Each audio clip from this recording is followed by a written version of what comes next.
What's up, guys? So we're in the warehouse right now. We just ran a big special last weekend. We're still slammed. Check out the orders going out right now. It's cranking right now, but we have Daniel here. We're gonna hook him up with some supplements. He needs his monthly product package. He is a Man Sports athlete, and we're gonna take you through some of the supplements that he's gonna choose this month, and then we're gonna do a little Q&A in there with him and do things a little bit differently this time. Usually we're doing a workout and going over some tips on training for beginners. What we're gonna do this time is we're gonna go over some, I'm basically gonna pick his brain and go over some common things when it comes to beginning your fitness journey or beginning training, debunk some myths, and go over some of his favorite food sources and things of that nature.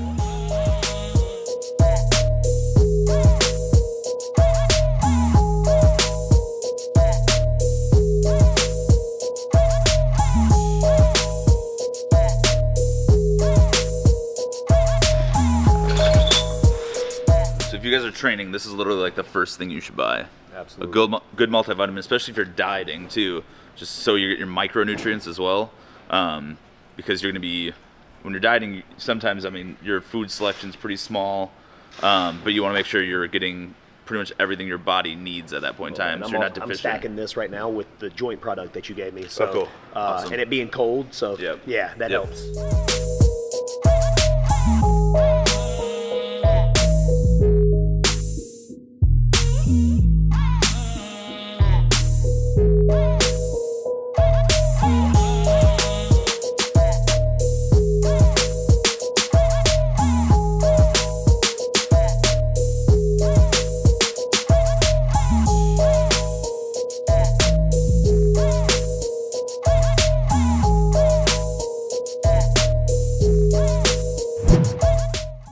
All right, guys, we just got his supplements out of the warehouse.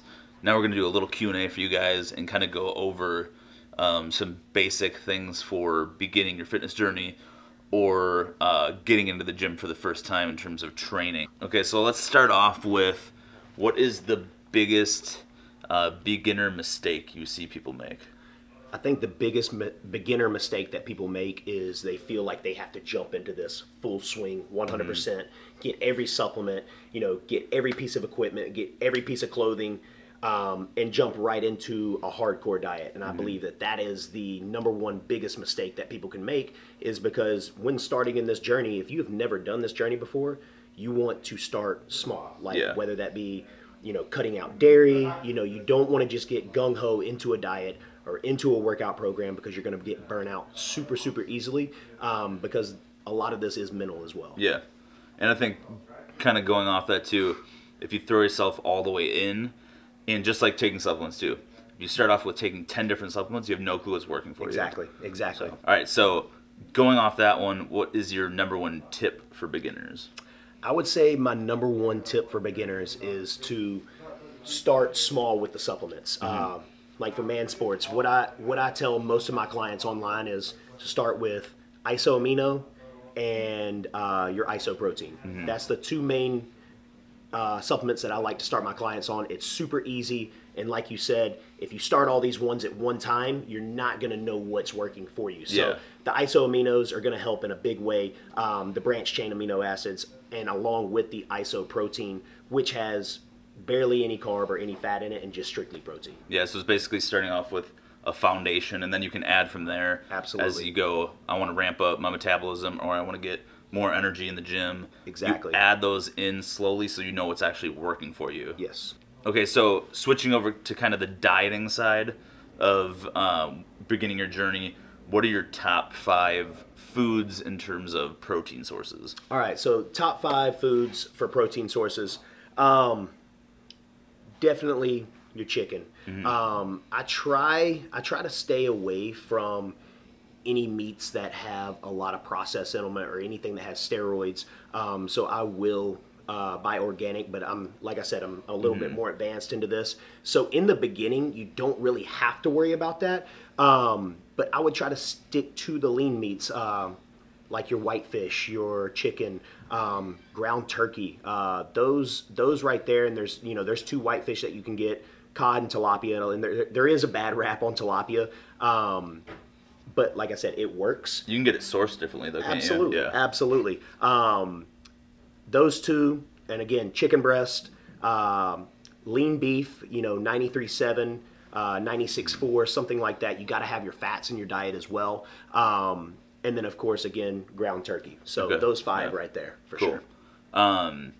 What would you say in terms of dieting, sticking on the same track, what would be the best, and maybe not 5, but just the best carb sources that you'd recommend for somebody dieting, just to use as clean fuel in their diet then? I would say any of your rices. You can't go wrong with any rice. And there's a misconception on white rice that is bad for you, that you're gonna gain more weight. That's totally wrong. So any brown rice, jasmine rice, or white rice, those 3 right there are great. But I like to stick towards more of the potato side, so red potatoes and sweet potatoes. I think those are great energy sources, and you're not going to see a lot of weight gain out of that if you are on a weight loss journey. So don't put that into your head that these carbs are going to make you gain weight.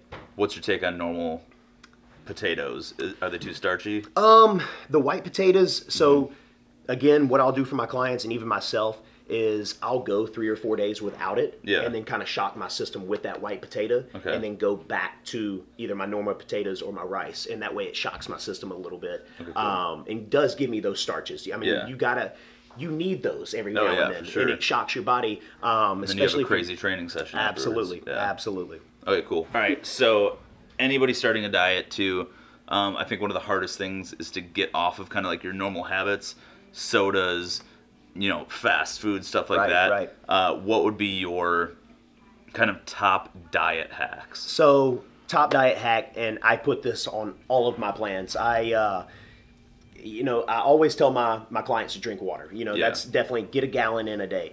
But at the same time, I allow 36 to 48 ounces of any diet drink.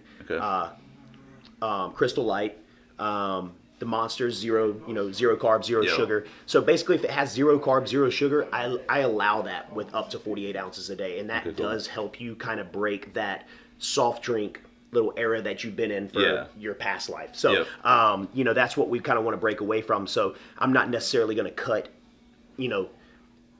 sodas out for per se, but we do want to make them diet. So if you you're not getting 35 grams of sugar exactly per sip. But we definitely want to implement diet drinks and things like that, because if you just completely come off of them, I mean, you may be that mentally strong, but if you completely you completely come off of them, you're going to end up going crazy. That's all there is to it. Do you do stuff like gum too? Absolutely. Any sugar-free gum, I mean, that's a must. I have 5 packs in my car right now. So Fallon goes through about 45 packs a day. So lastly, we are going to go over debunking some dieting myths for you guys, because if you're researching dieting, you're just getting in training, you probably are seeing a million different things, especially if you're on YouTube or you're researching on Google or social media, or you've gone to a couple different trainers. Everybody has different kind of takes on dieting, and there's a lot of like myths and bro science out there. What are the top myths you're seeing lately? I would say the top myth that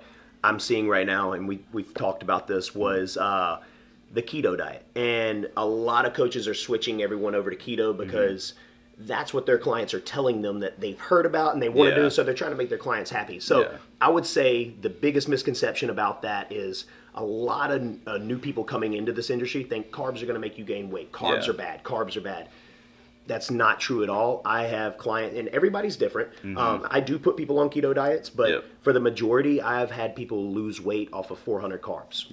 I mean, there are ways around it. It's just the way that the diet is written and when you take those carbs. So you're not saying keto is a bad diet. You're saying not at all. Not at all. Misconception with carbohydrates and trying to diet. Absolutely. I've done keto, like I told you before. I've done keto for 16 weeks, and I looked great. But you can only do a high-fat diet, just like high-carb diets, because you will become insulin resistant. So you can only do a high-fat diet for so long.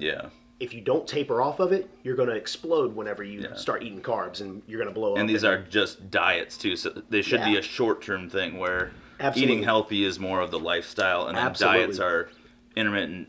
Absolutely. And honestly, that is one thing that I do myself is I'll change, my fat ratio to my carb ratio every 5 to 6 weeks. I'll go up and down with it. That way my body is not getting used to one thing, and I swell. And I'm known for doing that after shows. I've done it before where my ankles swell, my face swells, and it's, you know, because I went and binged and did something totally off the map of what I've been doing for the past 12 weeks. I did that too. I gained about 40 pounds. That's my first show. I did 30 pounds in 10 days. Yeah. So don't make a load creatine and carbs at the same time after your show if you want to feel good about yourself. That's right. That's basically what that boils down to. All right, guys. So that's it. Picked his brain. Got some good information. We won't overload you guys. So take the information, put it into use with your diet and your training and your supplementation. We'll be back next week probably with another video. And now I think we've done a lot of beginner stuff. I think we're gonna get a little bit more advanced moving forward and go over some more high level takes on training and supplementation and nutrition. So we'll see you guys next time. Make sure to subscribe, like this video, turn the notifications on, and we'll see you in the next vlog.